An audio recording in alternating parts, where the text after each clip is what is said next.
आप सभी का पुनः बहुत-बहुत स्वागत है। आज हम आपके लिए मीराबाई के एक और पद की व्याख्या लेकर आए हैं। आजकल हम जिन पदों की व्याख्या कर रहे हैं मीराबाई के, वो पद लखनऊ विश्वविद्यालय बीए प्रथम सेमेस्टर हिंदी के पाठ्यक्रम में सम्मिलित हैं।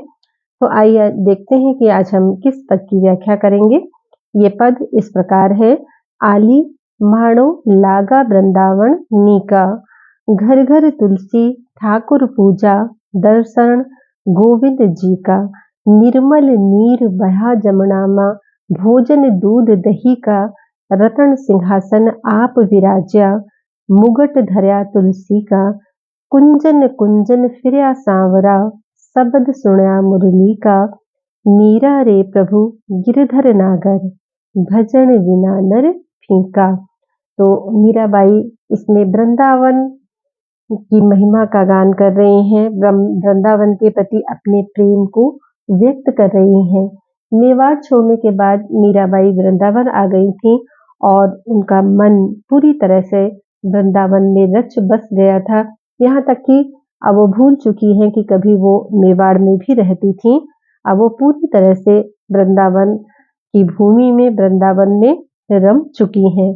तो इसी संदर्भ में मीराबाई कहती हैं कि आली माणो लागा वृंदावन नीका, कहती कि हे सखी, मुझे वृंदावन, माणो का मतलब है मुझे, वृंदावन नीका, नीका मतलब भला, अच्छा, कि हे सखी, मुझे वृंदावन बहुत अच्छा लगता है, या मुझे वृंदावन में बहुत अच्छा लगता है।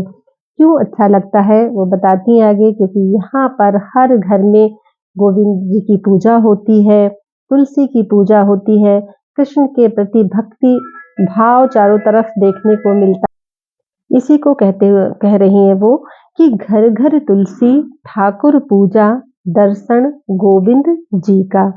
घर घर तुलसी, कहती हैं मीराबाई कि यहाँ घर घर में तुलसी जी हैं, तुलसी जी की पूजा होती है। हर घर में आपको पवित्र तुलसी मिल जाएंगी। तो घर घर में तुलसी हैं और ठाकुर पूजा, और ठाकुर जी की पूजा होती है। ठाकुर जी भगवान कृष्ण को ही कहते हैं। तो यहाँ पर हर घर में ठाकुर जी की पूजा होती है और दर्शन गोविंद जी का, और निरंतर हमेशा यहाँ गोविंद के दर्शन होते हैं, क्योंकि हर घर में ठाकुर जी विराजे हुए हैं और उनकी पूजा होती है। तो जहाँ कहीं भी चले जाइए, हर जगह गोविंद जी का दर्शन हो जाएगा। फिर कहती हैं कि निर्मल नीर बहा जमना में, भोजन दूध दही का, और निर्मल नीर बहा जमना में, जमनामा मतलब यमुना जी में, यमुना जी में निर्मल और स्वच्छ जल बहता रहता है, तथा भोजन दूध दही का, और यहाँ का जो भोजन है वो भी मुख्य रूप से दूध और दही है। मतलब यहाँ भोजन में दूध और दही की कमी नहीं होती है। दूध और दही का बहुतायत से लोग प्रयोग करते हैं।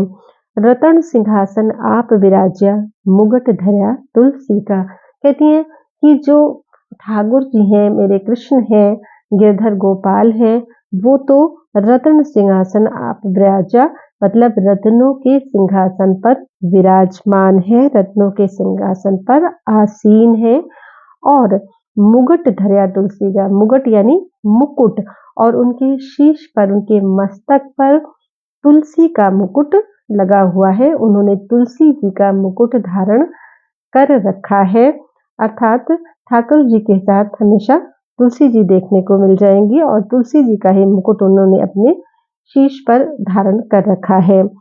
कुंजन कुंजन फिरया सांवरा, शब्द सुना मुरली का, कहती हैं कि सांवरा यानी जो सांवरा यानी कृष्ण, जो कृष्ण है वो यहाँ गली गली में घूमते रहते हैं। कुंजन कुंजन, गली गली में, लता कुंजों में विहार करते रहते हैं, घूमते रहते हैं।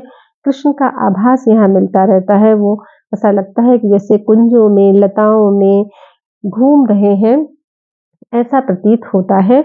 और शब्द सुनया मुरली का, और उनकी मुरली की धुन कानों में रस घोलती रहती है।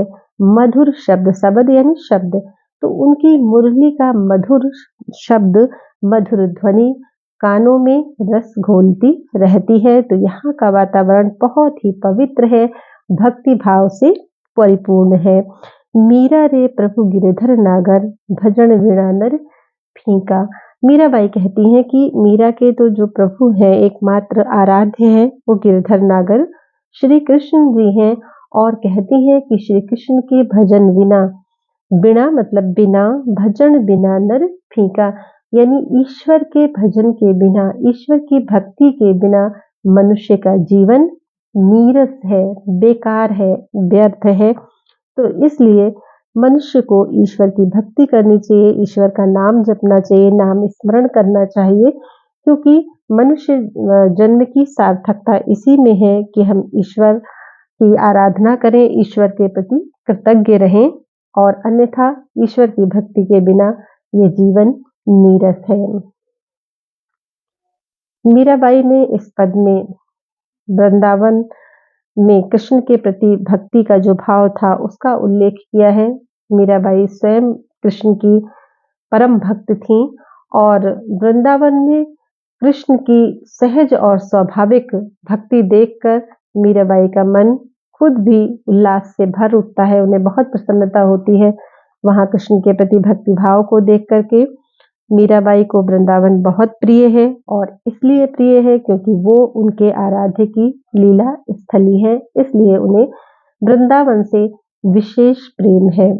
छंद गेय पद है, रस भक्ति है, अनुप्रास अलंकार की छटा देखने को मिलती है, और भाषा राजस्थानी मिश्रित ब्रज भाषा है। आप सभी का बहुत बहुत धन्यवाद।